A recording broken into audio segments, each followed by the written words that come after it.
की नोटबुक्स निकाल लीजिए and then we are beginning with a new chapter today. Okay, the name of the chapter is structure of atom. Okay, मैं अपनी screen share कर रही हूँ बेटा and then we'll do it.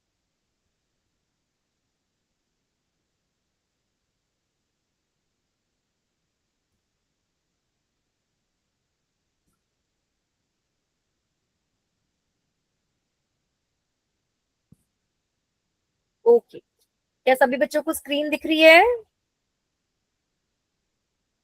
Yes, ma'am. Yes, ma'am. Chapter number 4, structure of atom. अच्छा, can someone quickly define what is an atom? What do you understand by atom? क्या समझते हो आप लोग atom word से? क्या होता है atom? अणु। अणु, वेरी गुड। क्या मतलब होता है बेटा अणु का? क्या होता है एक अणु, एक एटम क्या होता है?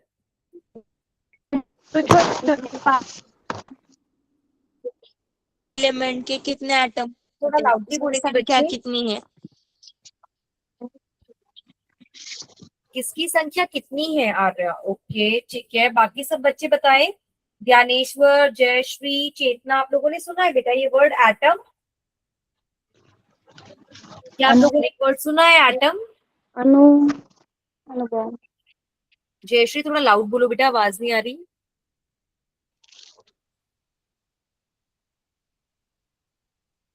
Dnyaneshwar, what do you understand by atom? आपके हिसाब से एटम का क्या मतलब होता है? अच्छा आप बताओ।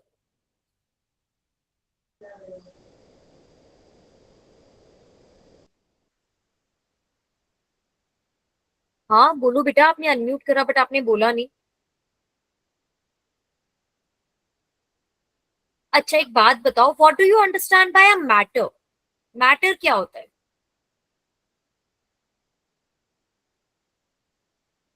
It is a matter. What is matter? बेटा कोई भी ऐसी चीज जो स्पेस ऑक्यूपाई करे या उसका कोई मास हो, इट इज कॉल्ड मैटर।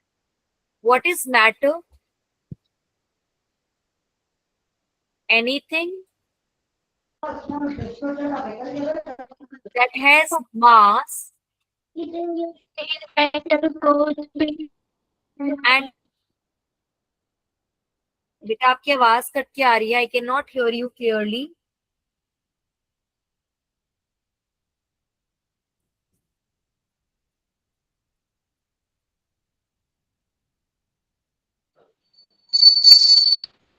किसी भी चीज जिसके में कुछ वजन हो, मास हो और वॉल्यूम, वॉल्यूम मतलब वो जगह ऑक्यूपाई करे, उसे हम क्या बोलते हैं? मैटर।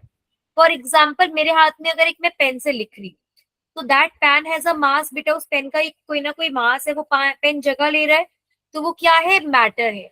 आपके आसपास आपका फोन, लैपटॉप, कपड़े, बॉटल, पानी, फर्नीचर, वो चौक, डस्टर, ये सब क्या होता है? मैटर। अच्छा बताओ, इज एयर मैटर? क्या एयर मैटर है? हवा? क्या मैम? क्या लगता है हवा मैटर है या नहीं? है। बोलो। अच्छा, इज एयर ऑक्यूपाइज? क्या हवा का कोई मास होता है, वेट होता है क्या हवा का कोई?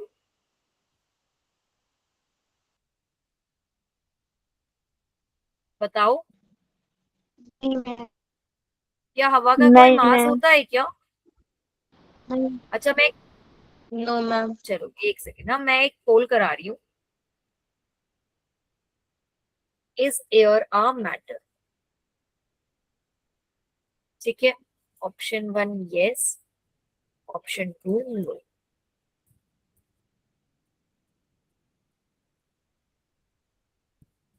चलो बेटा आप सबकी स्क्रीन पर देखो एक क्वेश्चन आया होगा, अब आपको जो इसका आंसर लगता है वो आप वोट कर दो।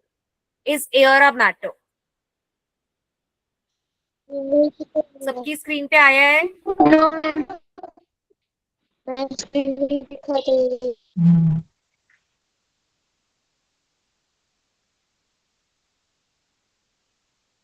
अच्छा चलो ठीक है, छोड़ो इसे।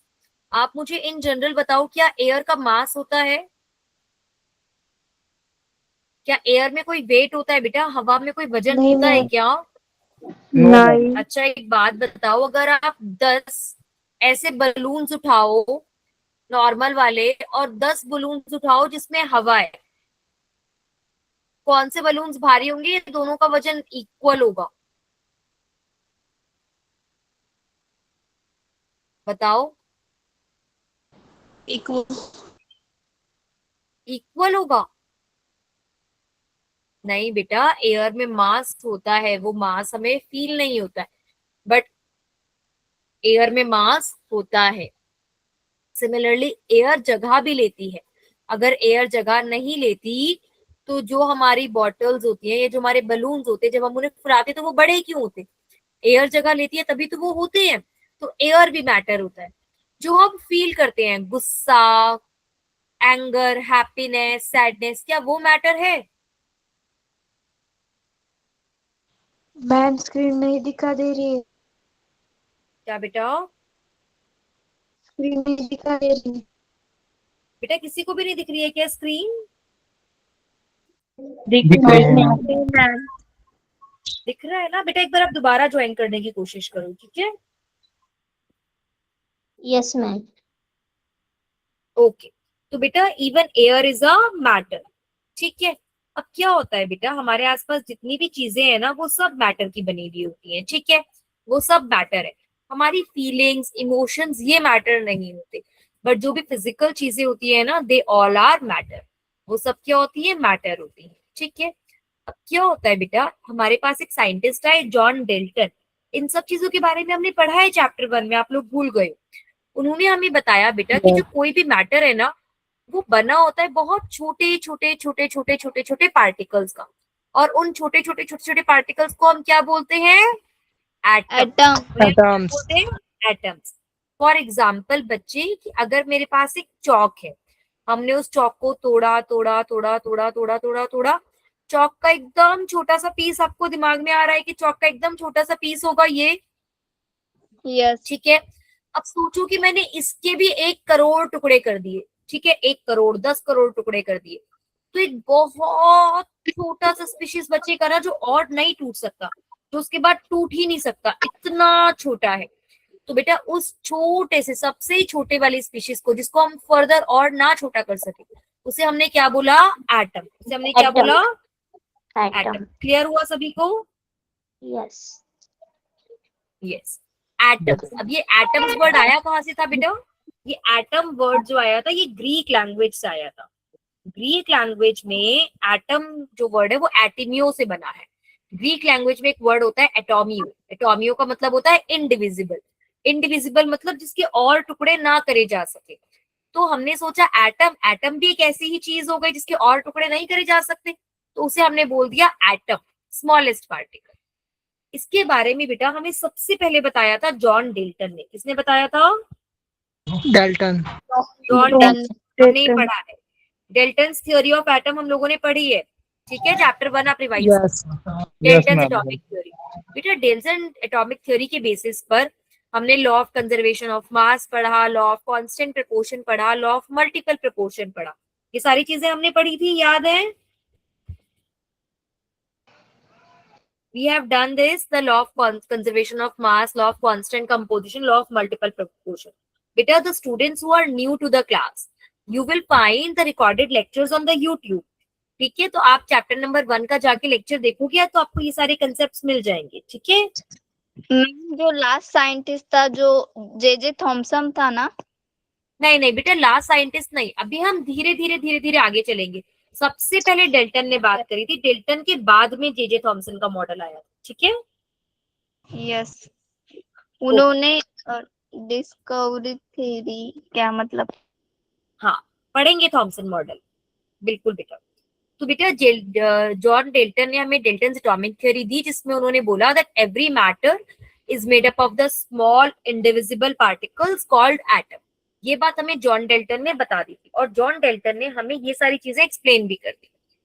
बट कुछ चीजें थी दैट रिमेन्स अनएक्सप्लेन, जिनको जॉन डेल्टन एक्सप्लेन नहीं कर पाए। किन चीजों को एक्सप्लेन नहीं कर पाए? आप लोगों ने कभी ये बचपन में करा है क्या कि कागज के छोटे छोटे छोटे छोटे टुकड़े लिए और उसके बाद जो स्केल होता है, रूलर होता है, उसे अपने सर से रगड़ा और उसके बाद उन छोटे छोटे छोटे छोटे पार्टिकल्स को जब अट्रैक्ट करा तो वो जो छोटे छोटे कागज के टुकड़े होते हैं वो उसके ऊपर अट्रैक्ट हो जाते हैं? कभी करा है ये? Yes, ma'am. या कभी गुब्बारे को सर से रगड़ा हो तो गुब्बारा दीवार के ऊपर चिपक जाता है? कभी करा है ये? Yes, Yes, yes. ma'am. Very good. तो बेटा ऐसा क्यों होता है? क्यों ऐसा हुआ कि जब हम लोगों ने रूलर को अपने सर से रगड़ा तो वो जो छोटे छोटे छोटे छोटे पार्टिकल्स थे वो उस स्केल के ऊपर क्यों चिपक गए? क्यों गुब्बारे को जब हमने सर से रगड़ा तो क्यों वो दीवार पे चिपक गया? क्योंकि बेटा क्या होता है, चार्ज जनरेट हो जाता है। क्या जनरेट हो जाता है? चार्ज।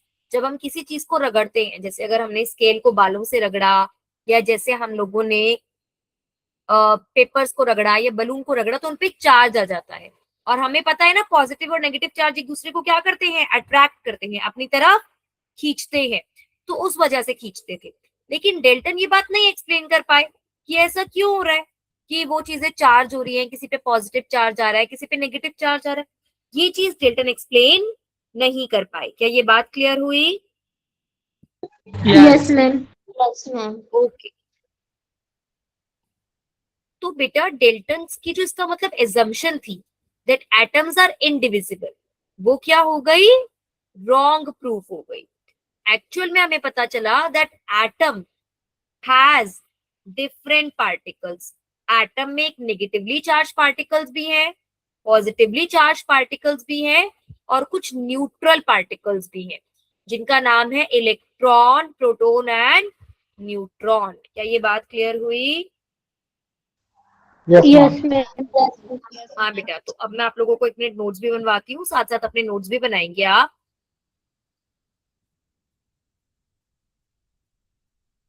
लिखेंगे बेटा, आज डेट है 28 जुलाई। मैम है फोर्थ चैप्टर है ना, स्ट्रक्चर ऑफ एटम। हाँ बेटा। तो क्या? फर्स्ट पेज चल रहा है ना मैम? क्या बेटा? मतलब मतलब पहला पेज चल रहा है ना? हाँ हाँ हाँ बेटा, स्ट्रक्चर ऑफ एटम की आज पहली ही class, yes. Chapter 4 structure of atom. ठीक है बेटा। What is matter? मैटर एक ऐसी जगह होती है जो स्पेस भी घेरती है और जिसका वजन होता है उसे मैटर कहते हैं। कोई भी ऐसी जगह नहीं, कोई भी ऐसी चीज, anything yes yes. that have some mass। Occupy space. Very.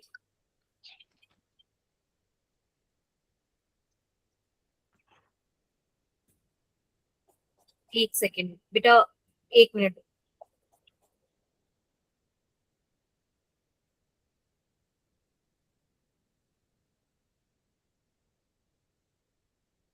Ma'am, we have done it in first chapter. Yes, you have done this in first chapter. We are just revising quickly. ठीक है? Anything that have mass and occupy space is called matter. ठीक है? Example: chalk, duster, air, water, everything is matter. Okay? बेटा John Dalton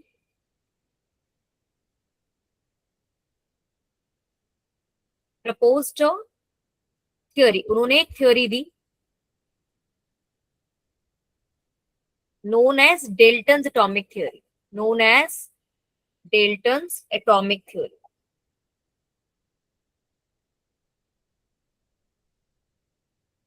उन्होंने क्या बोला? that every matter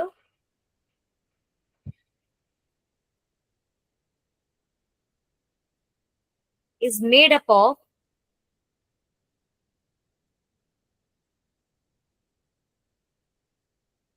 small indivisible। indivisible का मतलब क्या है बेटा? जिसको हम और छोटा ना कर सके, कैन नॉट बी डिवाइडेड, जिसको हम और डिवाइड ना कर सके, can not be divided. Small indivisible particles called atom।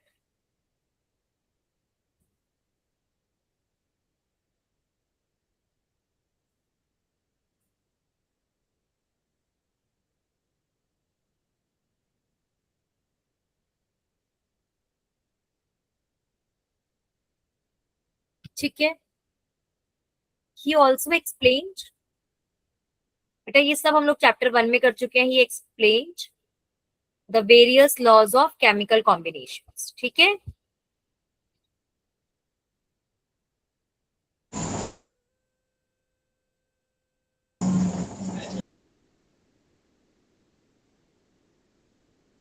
मैं यहाँ पे लिख रही हूँ चैप्टर 1 रिवाइज करो, सो दैट आपको पता चले कि हमने कहाँ पढ़ा है. ये चैप्टर 1 में पढ़ा है. क्लियर हुआ ये? बट हिज ड्रॉबैक, बेटा देखो जब भी कोई थ्योरी देता है ना, साइंस एक केमिस्ट्री एक ऐसा सब्जेक्ट है जहां पे ऐसा नहीं होता कि किसी ने कोई थ्योरी दे दी, किसी ने कोई बात बोल दी तो वो फिक्स ही हो गई. एवरीडे क्या होता है बेटा, साइंटिस्ट नई नई चीजें डिस्कवर करते रहते हैं, इन्वेंट करते रहते हैं, और पुरानी थ्योरीज में अगर उन्हें कोई गलतियां मिलती हैं तो वो पुरानी थ्योरीज को गलत प्रूव करते रहते हैं. जैसे आपको पता है पहले के टाइम में साइंटिस्ट को लगता था कि दुनिया सीधी है, स्ट्रेट है, लेकिन फिर बाद में डिस्कवरी से पता चला ना कि दुनिया गोल है. समझ में आया? Yes ma'am. तो बेटा ऐसे ही जो साइंटिस्ट होते हैं वो नई नई डिस्कवरीज करते रहते हैं, नए नए इन्वेंशंस करते रहते हैं. तो बेटा जब भी किसी की कोई थ्योरी होती है, उस थ्योरी में कोई कमी होती है ना, उस कमी को हम क्या बोलते हैं? ड्रॉबैक. क्या बोलते हैं? ड्रॉबैक या फिर लिमिटेशन. ड्रॉबैक या लिमिटेशन. मैम ड्रॉबैक या what is लिमिटेशन. postulates? क्या बेटा? What is postulates? पोस्टुलेट्स, बेटा जैसे कोई अपनी थ्योरी बताता है ना, तो वो जो अपनी थ्योरी के मेन पॉइंट्स रखता है. अगर ऐसे तो वो अपनी थ्योरी लिखे तो वो पूरी की पूरी बुक लिख सकता है, बट उसकी थ्योरी के जो मेन पॉइंट्स होते हैं ना, उन्हें हम बोलते हैं पोस्टुलेट्स. कि मेरी थ्योरी, मैंने एटम के बारे में आपको ये 7 चीजें बता रहा हूँ, तो उन्हें हम क्या बोलते हैं? पोस्टुलेट्स. हो सकता है वो पोस्टुलेट सही प्रूव हो जाए, हो सकता है वो बातें गलत प्रूव हो जाए, लेकिन जब भी कोई अपनी थ्योरी की जो चीजें मेन पॉइंट्स बताता है उन्हें पोस्टुलेट्स बोलते हैं. ठीक है, जैसे डेल्टन की अपनी एटॉमिक थ्योरी के कुछ पोस्टुलेट्स थे. क्लियर हुआ? Yes, ma'am. ओके. अब बेटा देख, अब हर एक थ्योरी की कुछ ना कुछ ड्रॉबैक होती है, कुछ ना कुछ लिमिटेशंस होती है. ड्रॉबैक या लिमिटेशन मतलब उस थ्योरी में कुछ कमी निकल कर आ गई. तो उसका ड्रॉबैक या लिमिटेशन क्या था? He could not explain, he could not explain the charge obtained on matter. वो ये बात एक्सप्लेन ही नहीं कर पाया कि चार्ज कैसे ऑब्टेन कर रहा है matter. For example rubbing, scale, balloon on hair, तो ये सारी चीजें वो एक्सप्लेन नहीं कर पाया. क्या ये बात क्लियर हुई? Yes ma'am.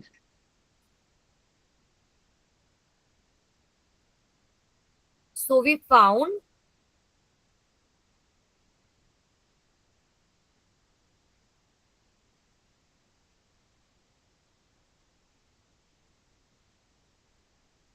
that atom is not the smallest unit. Atom is not the Smallest unit. smallest unit.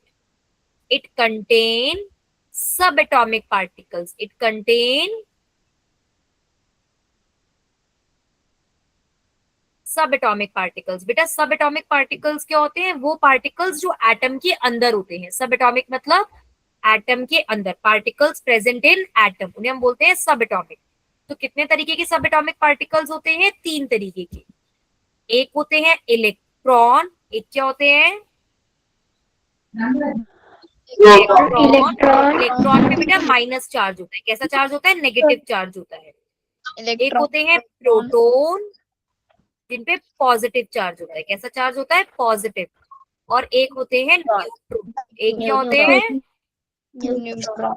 जो कि न्यूट्रल होते हैं, जिन पे कोई चार्ज नहीं होता. यस. No charge. यहाँ तक सब बच्चे लिख लेंगे बेटा, लिखने के बाद एक बार बताएंगे।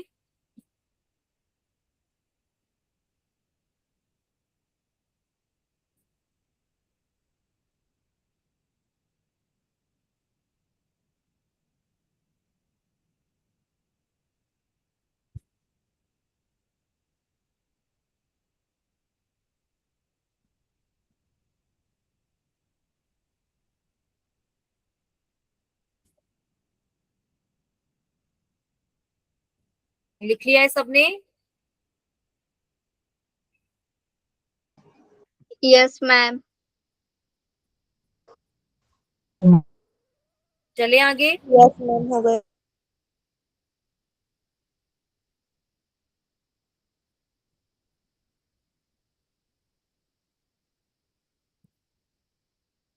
अब बेटा ये हमें पता कैसे चला कि इलेक्ट्रॉन्स हैं, प्रोटॉन्स हैं या न्यूट्रॉन्स हैं?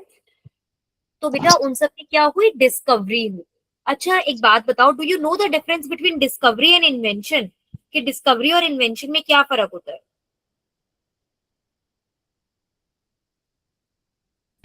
Yes, I know. Okay, tell me what is the difference between discovery and invention? The discovery happens when someone found something but which is already exist, and the invention is that he made that object in existence. Very good Chetan, excellent बेटा। Discovery मतलब कुछ ऐसी चीज का पता लगाना जो पहले से थी लेकिन लोगों को पता नहीं था कि थी, ऑलरेडी एग्जिस्ट करती है। बट इन्वेंशन मतलब कुछ नया बनाना जो पहले एग्जिस्ट नहीं करता। तो जो इलेक्ट्रॉन्स, प्रोटॉन्स या न्यूट्रॉन्स है, इनकी डिस्कवरी हुई होगी या इन्वेंशन? डिस्कवरी। डिस्कवरी, क्योंकि वो तो पहले से है ना, सिर्फ लोगों को पता नहीं था कि एटम में है। बेटा एटम हर चीज में है, ये इलेक्ट्रॉन प्रोटॉन हर चीज में है। आप अपने आसपास जो भी चीज देख पा रहे हो वो मैटर है, चाहे वो पेन है, लैपटॉप है, फोन है, तकिया है, घर के लोग हैं, एनिमल्स है, ड्रॉर है, जमीन है, पेपर है, ये सब चीजें मैटर है। और इन सब चीजों के अंदर छोटे छोटे छोटे छोटे एटम है, और उन सभी एटम्स के अंदर इलेक्ट्रॉन्स है। तो इसीलिए इनके बारे में पढ़ना जरूरी हो गया ना। तो बेटा अभी हम लोग देखेंगे कि डिस्कवरी कैसे हुई। देखो इसके बारे में मैं आपको सिर्फ एक स्टोरी की तरह बताऊंगी, इसके बारे में हमें ज्यादा नहीं लिखना है, हम सिर्फ लिखेंगे कि इलेक्ट्रॉन्स की डिस्कवरी किसने करी, कैसे करी, सिर्फ देखेंगे। बेटा इलेक्ट्रॉन्स की डिस्कवरी कैसे हुई ये देखो। हमें पता था that like charges repel each other. Repel मतलब एक दूसरे से दूर जाते हैं। देखो जैसे प्लस प्लस का चार्ज है तो एक दूसरे से दूर जा रहा है, and opposite charges attract each other. Plus minus आपस में एक दूसरे के पास आते हैं, unlike charges attract each other. क्या ये बात सभी को पता है? Yes ma'am. हाँ। तो बेटा एक एक्सपेरिमेंट सेटअप करा गया जिसका नाम था कैथोड रे डिस्चार्ज ट्यूब। देख इसमें यहाँ पे क्या था, वैक्यूम पंप था बेटा। इस वैक्यूम पंप से हमने क्या करा, सारी एयर बाहर निकाली। सारी एयर बाहर निकाल ली मतलब अब ये वैक्यूम, ये वाला जो अंदर की ट्यूब है ये बिल्कुल खाली हो गई। ये बात क्लियर है? यस। Yes. बेटा यहाँ पे दो ट्यूब्स लगाई गई और इन दोनों ट्यूब्स को एक वायर से कनेक्ट कर दिया गया, और जिसको एक बैटरी से कनेक्ट कर दिया, एक नेगेटिवली चार्ज और एक पॉजिटिवली चार्ज। बेटा जो आपकी इलेक्ट्रोड नेगेटिव चार्ज से कनेक्ट होती है उसे हमने क्या बोला, कैथोड, और जो पॉजिटिव चार्ज से कनेक्ट होती है उसे हमने बोला एनोड। क्या ये बात क्लियर हुई? यस। अब यस मैम। कैथोड से ना बेटा कुछ रेज निकलती है, उन रेज को हम क्या बोलते हैं, कैथोड रेज। क्या बोलते हैं उन्हें हम? Cathode rays. अब बेटा क्या हुआ, जे थॉमसन एक साइंटिस्ट थे, उन्होंने इसी एक्सपेरिमेंट में क्या करा, थोड़ा सा इसको आगे लेके गए, cathode rays anode rays observe किया, पीछे जिंक स्क्रीन लगाई। ये सब हमें नहीं देखना, उन्होंने क्या करा, पूरा इसको इवैक्यूएट कर लिया, एनोड में एक जिंक कर दिया। तो उन्होंने क्या ऑब्जर्व करा, आप ये देखो।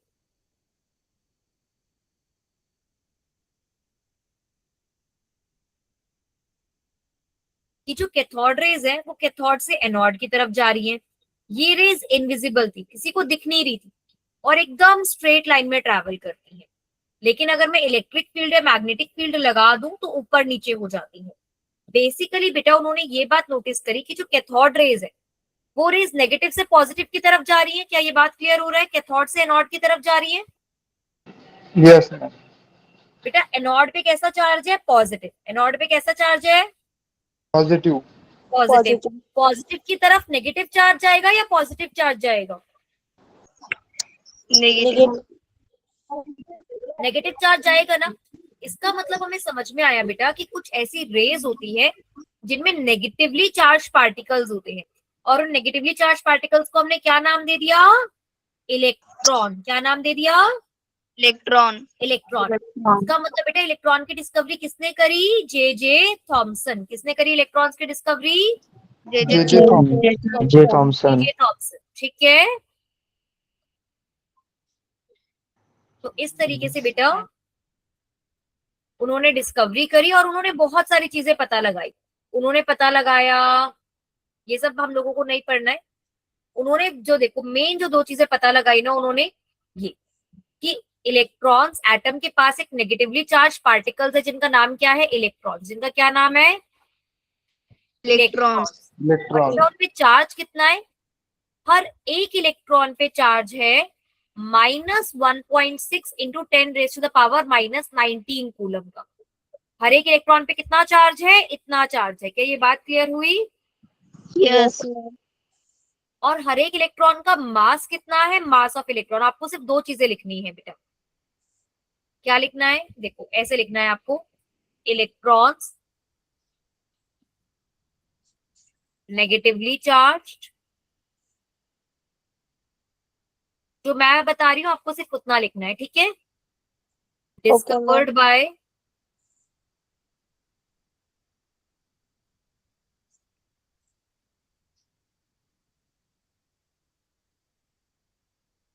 जे जे थॉमसन।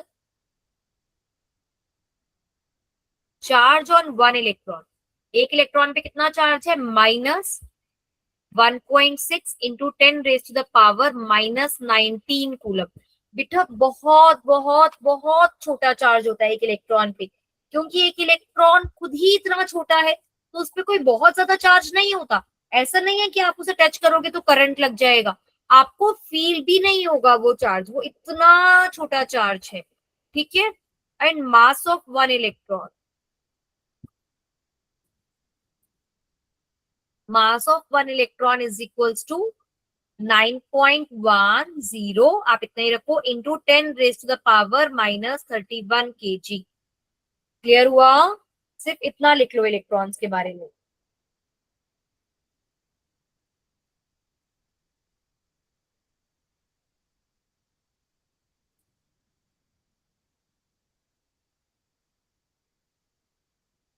डिस्कवरी का ईयर भी लिख सकते हो, 1897 में डिस्कवर हुआ था। बेटा सिर्फ जितना पार्ट मैंने लिखा है उतना लिखना है, ये वाला पार्ट लिखना है नोट्स में। लिख लिया सबने? Yes ma'am. अच्छा बेटा एक और चीज समझो आप। क्या समझो? कि ये कितना छोटा है नंबर है, इस चीज को हम इमेजिन करने की कोशिश करते हैं।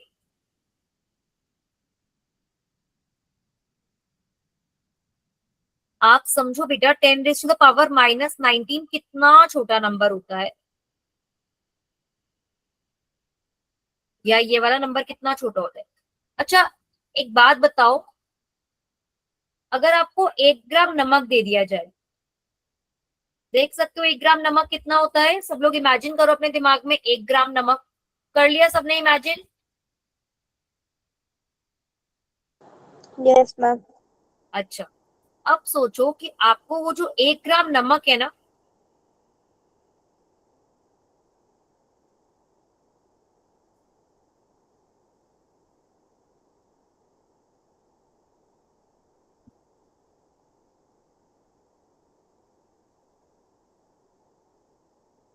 इतने लोगों में बांटना है, 100, 1000, ठीक है, लाख, 10 लाख, करोड़, 10 करोड़, अरब, 10 अरब, खरब, 10 खरब, उसके बाद की तो मेरे को काउंटिंग भी नहीं आती। इतने लोगों में अगर आपको वो नमक बांटना पड़े तो हर किसी के पास कितना नमक आएगा? एक एक दाना। एक एक दाना। सोचो क्या एक एक दाना भी आ पाएगा?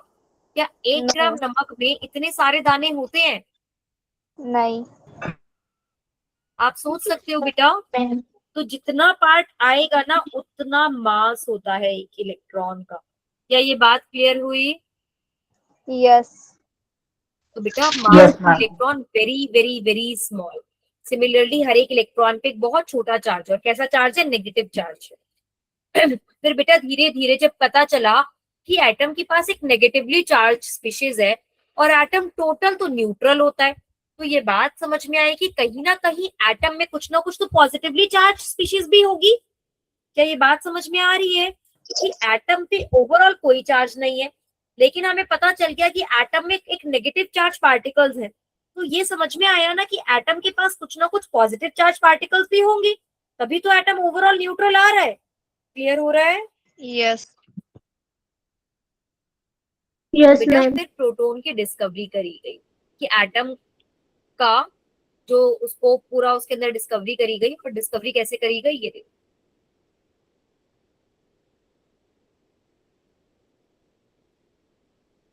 इसका भी एक पूरा का पूरा बेटा एक्सपेरिमेंट करा गया, पर हमें पूरे एक्सपेरिमेंट में जाने की जरूरत नहीं है। आप हेडिंग डालेंगे डिस्कवरी, डिस्कवरी ऑफ प्रोटॉन,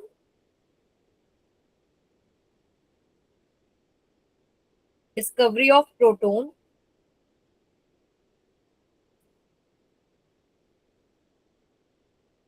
बेटा it was done in the year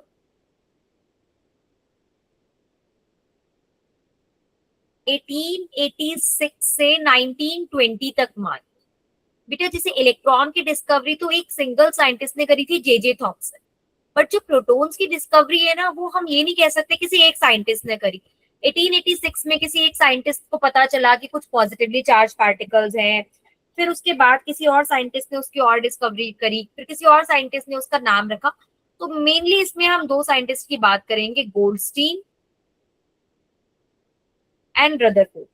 Goldstein and Rutherford, इन दो साइंटिस्ट का हम लोग मेजर कंट्रीब्यूशन मानते हैं कि इन्होंने प्रोटॉन्स की डिस्कवरी करी।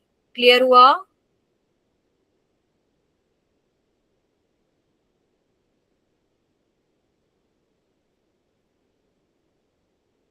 आगे चलें।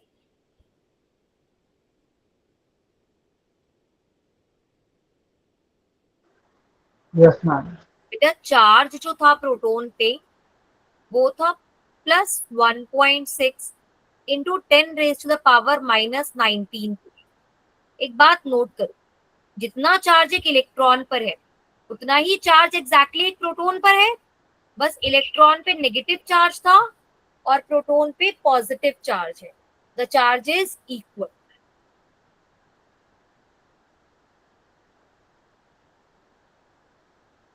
इलेक्ट्रॉन पे नेगेटिव चार्ज था, प्रोटॉन पे पॉजिटिव चार्ज है, बट जो चार्ज है वो कैसा है? वो चार्ज एकदम इक्वल है। ठीक है बेटा, मास ऑफ प्रोटॉन हमारे पास निकल कर आया था 1.7 इंटू 10⁻⁻27 किलोग्राम।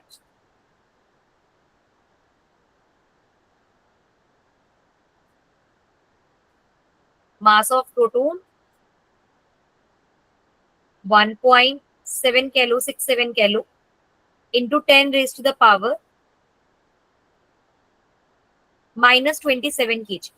अच्छा अब एक बात बताओ, विच नंबर इज बिगर? यहाँ पर एक बात बताओ, एक मिनट में इसको इरेज कर रही हूँ।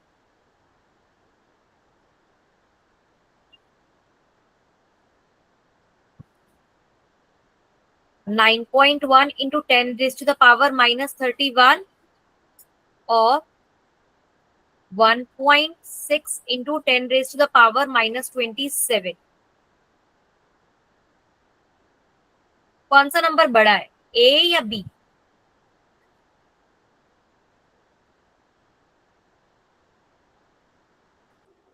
Think B. अबाउट इट, सोचो कौन सा नंबर बड़ा है? बी। B. वेरी गुड बेटा। ए का मतलब हो गया 0.00000,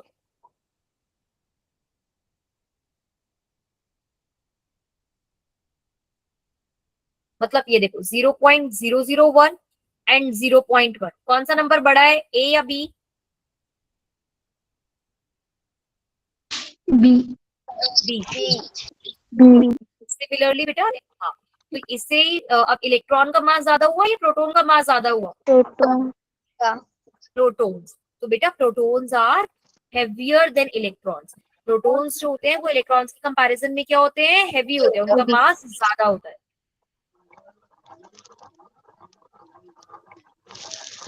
protons are heavier than electrons।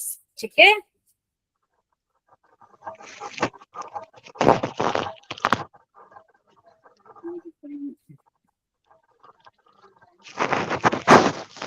Clear है ये?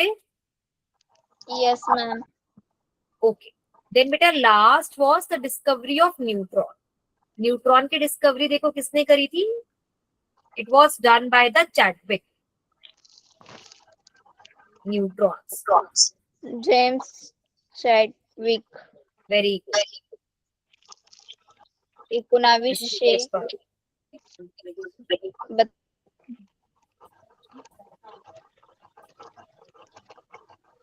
एक सेकेंड बेटा, हाँ रुकना।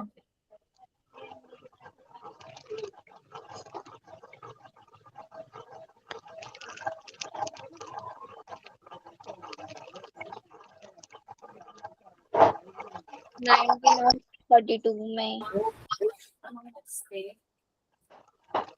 देखो बच्चे, क्लियर है ये? Yes ma'am. आगे लिखते हैं।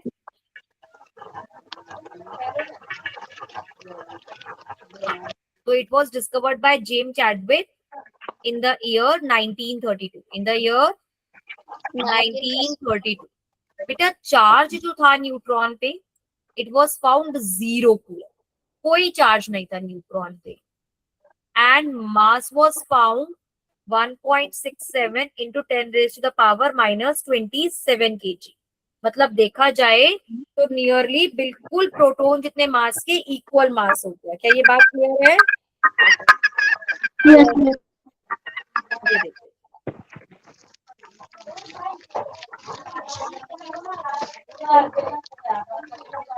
ये देखो, आप यहाँ से एकदम अच्छे से नोट कर लो बेटा। हमें समझ में आ गया कि एटम्स जो हैं वो डिविजिबल हैं। एटम्स के अंदर सब एटॉमिक पार्टिकल्स होते हैं, इलेक्ट्रॉन, प्रोटॉन, न्यूट्रॉन। सबका मास और चार्ज हमने यहाँ पे लिख लिया है कि इलेक्ट्रॉन्स पे कितना मास है, कितना चार्ज है, प्रोटॉन्स पे कितना मास है, कितना चार्ज है, न्यूट्रॉन्स का कितना मास है, कितना चार्ज है। लिख लिया सबने? इसमें आप एक बात नोट करोगे, charge on proton is equals to charge on electron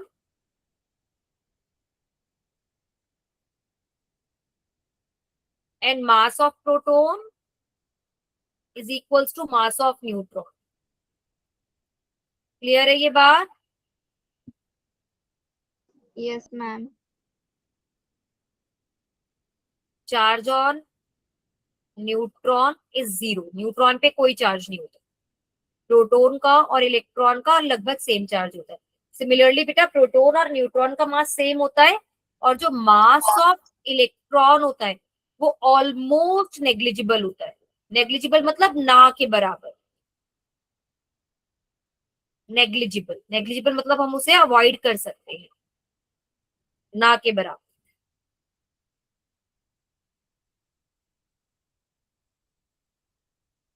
is this clear? यहां तक किसी को कोई भी डाउट है बच्चे तो बताओ।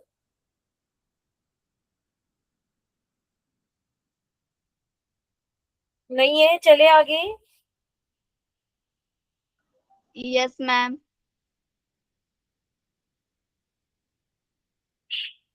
अब हम पढ़ेंगे बेटा एटॉमिक मॉडल्स। अब जब साइंटिस्ट्स को पता चला कि एटम हैज सब एटॉमिक पार्टिकल्स, इलेक्ट्रॉन्स है, प्रोटॉन्स है। बेटा न्यूट्रॉन की डिस्कवरी बहुत बाद में हुई थी। अगर आप देखो ना, तो इलेक्ट्रॉन्स या प्रोटॉन्स के बारे में अर्ली 19th सेंचुरी में पता चल गया था। न्यूट्रॉन्स के बारे में हमें थोड़ा लेट पता चला। तो जब हमें इलेक्ट्रॉन्स और प्रोटॉन्स के बारे में पता चला, तो अब साइंटिस्ट्स को क्यूरियोसिटी होने लग गई कि अच्छा, अगर एक एटम में इलेक्ट्रॉन्स एंड प्रोटॉन्स होते हैं तो एटम अंदर से दिखता कैसे होगा, उसमें इलेक्ट्रॉन्स और प्रोटॉन्स कैसे होते होंगे। तो बेटा अलग अलग साइंटिस्ट जो थे ना, उन्होंने अलग अलग एटम के मॉडल्स प्रेजेंट करे कि मेरे अकॉर्डिंग तो ना ये मॉडल है। फिर दूसरे साइंटिस्ट ने उस एटम के उस वाले मॉडल के ऊपर स्टडी करी, फिर देखा कि क्या ये बात सच हो सकती है, नहीं हो सकती है। तो बेटा the very first model was Thompson model of atom, और उसके बाद आया रदरफोर्ड मॉडल। तो सबसे पहले हम क्या पढ़ेंगे, थॉमसन्स मॉडल। क्या पढ़ेंगे हम, Thomson's model of atom. Clear हुआ?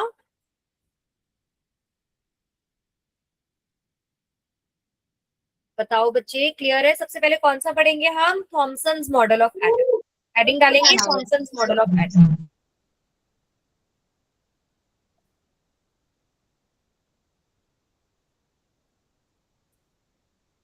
अच्छा एक बात बताओ, इस वाले साइंटिस्ट की शक्ल अभी थोड़ी देर पहले भी देखी थी, याद है? Yes ma'am. J Thomson. अभी हमने इस साइंटिस्ट का नाम कहाँ पढ़ा है, क्या करा था इस साइंटिस्ट ने?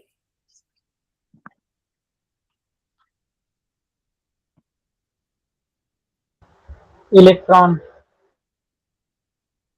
वेरी गुड, इलेक्ट्रॉन्स की डिस्कवरी करी। तो बेटा Yes, ma'am. थॉमसन ने सिर्फ इलेक्ट्रॉन्स की डिस्कवरी करी, उन्हें अभी प्रोटॉन्स के बारे में नहीं पता, न्यूट्रॉन्स के बारे में नहीं पता, उन्होंने इलेक्ट्रॉन्स की डिस्कवरी करी। तो उन्होंने क्या बोला कि जो एटम है ना वो किसके जैसा दिखता होगा, वाटरमेलन, तरबूज जैसा। देखा है सबने watermelon, Yes, Yes, ma'am. ma'am. तरबूज? Yes ma'am. उन्होंने बोला अच्छा बेटा अगर मैं तरबूज को बीच में से ऐसे काटूं तो आपको दिखता है एक रेड पार्ट होता है और एक ब्लैक कलर की उसके अंदर सीड्स एम्बेडेड होती है Yes. ना? यस तो मैम। बेटा उन्होंने बोला ये जो सीड्स है ना ये इलेक्ट्रॉन है। ये क्या है, इलेक्ट्रॉन। और ये जो और पूरा का पूरा रेड जूसी पार्ट है ये क्या है, पॉजिटिव चार्ज। उन्हें प्रोटॉन्स तो नहीं पता थे कि प्रोटॉन्स भी एक ऐसे अलग अलग पार्टिकल्स जैसे होते हैं। उन्हें तो पता चला कि एटम में सिर्फ इलेक्ट्रॉन्स होते हैं, और उन्होंने सोचा कि पूरा एटम तो न्यूट्रल होता है। तो उन्होंने बोला कि इसका मतलब जो एटम होता है ना वो एक वाटरमेलन जैसा होता है, जिसमें पॉजिटिव चार्ज पूरे में फैला हुआ होता है, यूनिफॉर्मली डिस्ट्रीब्यूटेड होता है पॉजिटिव चार्ज, और नेगेटिव चार्ज इस तरीके से कहीं कहीं पर एम्बेडेड होता है, उसमें इस तरीके से डिवाइडेड होता है। क्या ये बात क्लियर हुई? Yes ma'am. Yes, ma'am. उन्होंने क्या एक्सप्लेन करा, उन्होंने एक्सप्लेन कर दिया कि किस तरीके से एक एटम जो है वो न्यूट्रल है। तो उन्होंने बोला दैट एटम कंसिस्ट ऑफ, बेटा यहाँ पर हेडिंग लिखी हुई है ना आपने, थॉमसन्स मॉडल ऑफ एटम। इसमें लिखेंगे जे थॉमसन प्रपोज्ड, ये फिगर बना लो आप, ये डायग्राम बना लो कि किस तरीके से जो एक वाटरमेलन है उस वाटरमेलन में इस तरीके से सीड्स हैं। इन सीड्स को उन्होंने बोला इलेक्ट्रॉन,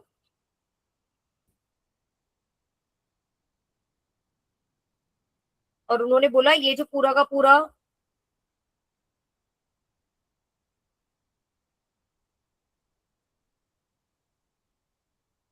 रेड जूसी पार्ट है that is the positively charge, that is the positive charge.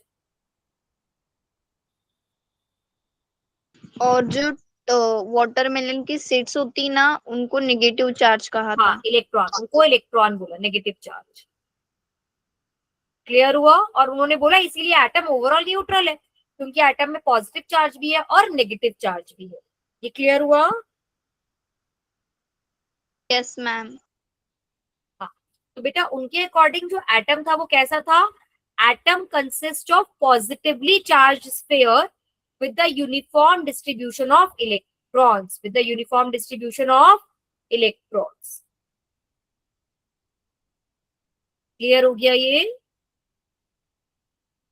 देखो इस तरीके से कि पूरा का पूरा पॉजिटिव चार्ज लिए रेड वाला पार्ट है, और यहाँ पर इस तरीके से नेगेटिवली चार्ज पार्टिकल्स है। ये उन्होंने अपना मॉडल दिया, Thomson's model of atom, J Thomson ने। इसमें से तो किसी को कोई डाउट नहीं है ना? No, ma'am. No doubt. Okay. अब पीटर थॉमसन के ही ना एक स्टूडेंट थे, उन स्टूडेंट का नाम था रदरफोर्ड। क्या नाम था? रदरफोर्ड। अगर पूरा नाम लिखूं तो पूरा नाम था एर्नेस्ट रदरफोर्ड। ठीक है।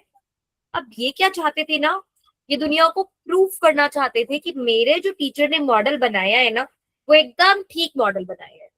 तो उन्होंने क्या करा, उन्होंने बोला मैं एक एक्सपेरिमेंट करूंगा और मैं उस एक्सपेरिमेंट से ये बात प्रूफ कर दूंगा कि जैसे मेरे टीचर थॉमसन ने बताया है बिल्कुल वैसा ही मॉडल होता है। उन्होंने बोला मैं एक काम करूंगा, मैं इसमें से जो रेज है ना, पॉजिटिव रेज, उनको पास कराऊंगा। ये देख, मैं इसमें से पॉजिटिव रेज को पास कराऊंगा। अच्छा आप एक बात बताओ, अगर ये पूरा का पूरा जो पार्टिकल है, ये पूरा का पूरा जो स्पेस है, ये पॉजिटिवली है, और अगर मैं यहां से पॉजिटिव रेज मारूंगी तो क्या होना चाहिए? पॉजिटिव पॉजिटिव एक दूसरे को अट्रैक्ट करेंगे या रिपेल करेंगे?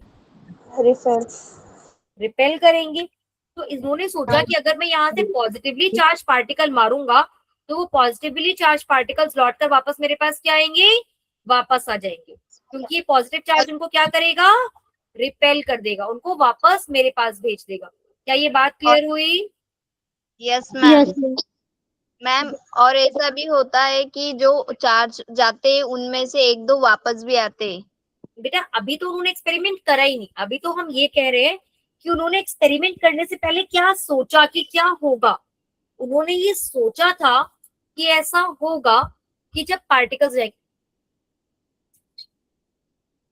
कि जब वो पार्टिकल्स डालेंगे तो वो पार्टिकल्स सारे के सारे क्या होंगे? वापस आ जाएंगे। तो उन्होंने क्या करा बेटा, एक सेकेंड रुकना। हाँ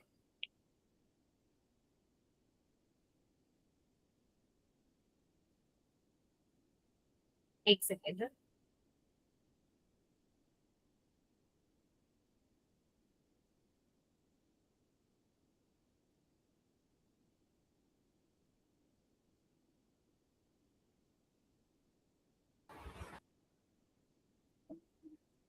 हाँ बच्ची, so I was telling you this. हाँ, तो बेटा जो रदरफोर्ड है उन्होंने इस तरीके का एक्सपेरिमेंट करा। उन्होंने एक्सपेरिमेंट क्या करा बेटा, उन्होंने एक गोल्ड की फॉइल ली। गोल्ड की फॉइल क्यों ली बेटा? क्योंकि जो गोल्ड की फॉइल होती है ना, गोल्ड की एकदम पतली लेयर बन सकती है। कैसी लेयर बन सकती है? पतली लेयर। आप में से कभी किसी ने काजू बर्फी खाई है? Yes ma'am. किसी ने खाई है काजू बर्फी? यस मैम खाइए। क्या काजू बर्फी पर आपने देखा है कभी कभी सिल्वर का वर्क लगा होता है, चांदी का काम लगा होता है? यस हाँ। मैम। वो मोटा होता है कि पतला होता है? पतला होता है। पतला होता है। तो बेटा सोचो कि सिल्वर की कितनी पतली फॉइल बन सकती है ना, गोल्ड की उससे भी पतली फॉइल बन सकती है। गोल्ड एकदम मोस्ट मैलिएबल होता है, गोल्ड की एकदम पतली सी फॉइल बन सकती है। तो उन्होंने क्या करा, उन्होंने एकदम पतली सी फॉइल ली। पतली सी फॉइल इसलिए ली ताकि वो एटम्स को अच्छे से समझ पाए। उन्होंने एकदम एक पतली सी फॉइल ली, पीछे उन्होंने क्या करा, एक स्क्रीन लगा दी। उस स्क्रीन के ऊपर बेटा क्या खासियत थी कि जैसे ही कोई पार्टिकल उस स्क्रीन पर टकराएगा तो वहां पर एकदम रोशनी चमकती थी। ठीक है, तो अब उन्होंने तो क्या एक्सपेक्ट करा था कि बिल्कुल भी रोशनी नहीं चमकेगी। क्यों? क्योंकि इस गोल्ड फॉइल के अंदर तो हर जगह एटम्स होंगे, उन एटम्स में हर जगह पॉजिटिवली चार्ज पार्टिकल होगा। और मैं यहाँ पर एक सब्सटेंस लिया उन्होंने, रेडियो एक्टिव सब्सटेंस, जो अल्फा पार्टिकल सेंड करा था। अल्फा पार्टिकल्स मतलब बेटा पॉजिटिवली चार्ज पार्टिकल्स। तो वो यहाँ से क्या कर रहे थे, पॉजिटिव पार्टिकल सेंड कर रहे थे। तो उन्होंने तो सोचा था कि पॉजिटिव पार्टिकल सारे के सारे क्या होंगे, वापस आ जाएंगे। बट पता है हुआ क्या? एक्चुअल में ऐसा हुआ बेटा कि उनके ज्यादातर जो पार्टिकल्स थे वो स्क्रीन पर सीधा सीधा सीधा सीधा चले गए। बहुत ही कुछ पार्टिकल्स इधर उधर डिफ्लेक्ट हुए, इधर उधर थोड़ा सा रिपेल हुए, और बहुत ही कोई कोई 20,000 में एक रे ऐसी थी जो कि वापस आ गई। ये देख, कुछ इस तरीके का सब्सटेंस हुआ बेटा कि जो ज्यादातर पार्टिकल्स थे वो कैसे चले गए, अनडिफ्लेक्टेड। अनडिफ्लेक्टेड मतलब स्ट्रेट, स्ट्रेट। डिफ्लेक्शन मतलब अपने रास्ते से भटकना, तो बिना भटके चले गए। कुछ ही अल्फा पार्टिकल्स थे जो डिफ्लेक्ट हुए। डिफ्लेक्ट हुए मतलब बहुत हल्के से डिफ्लेक्ट हुए। देखो यहां देखो,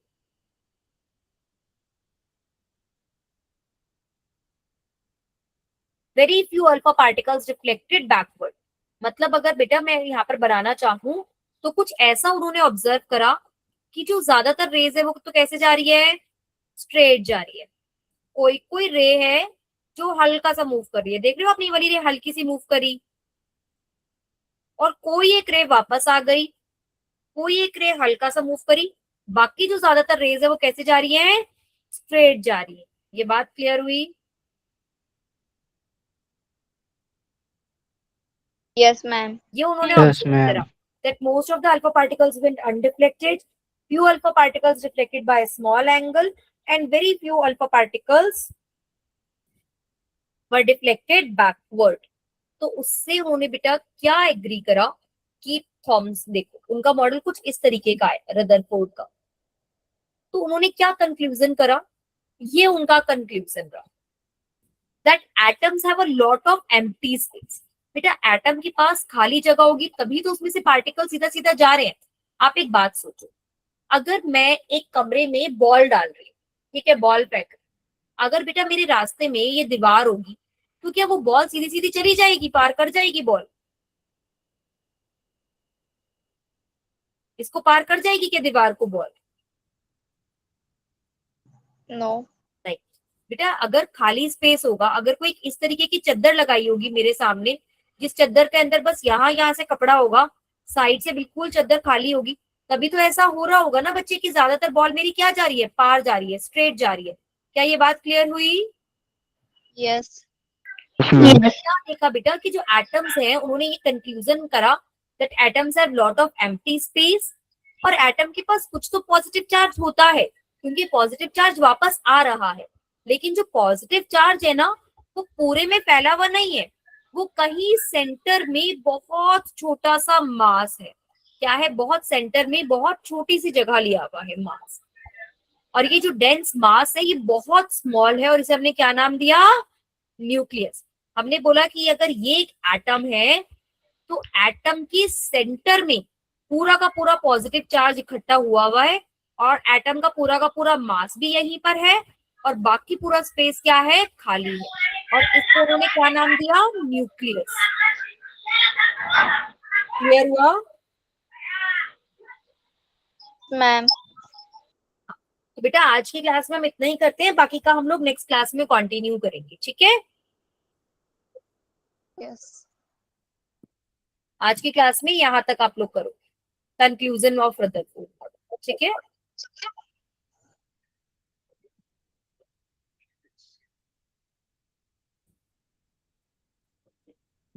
चलिए बाकी का हम लोग नेक्स्ट क्लास में करते हैं, ठीक है?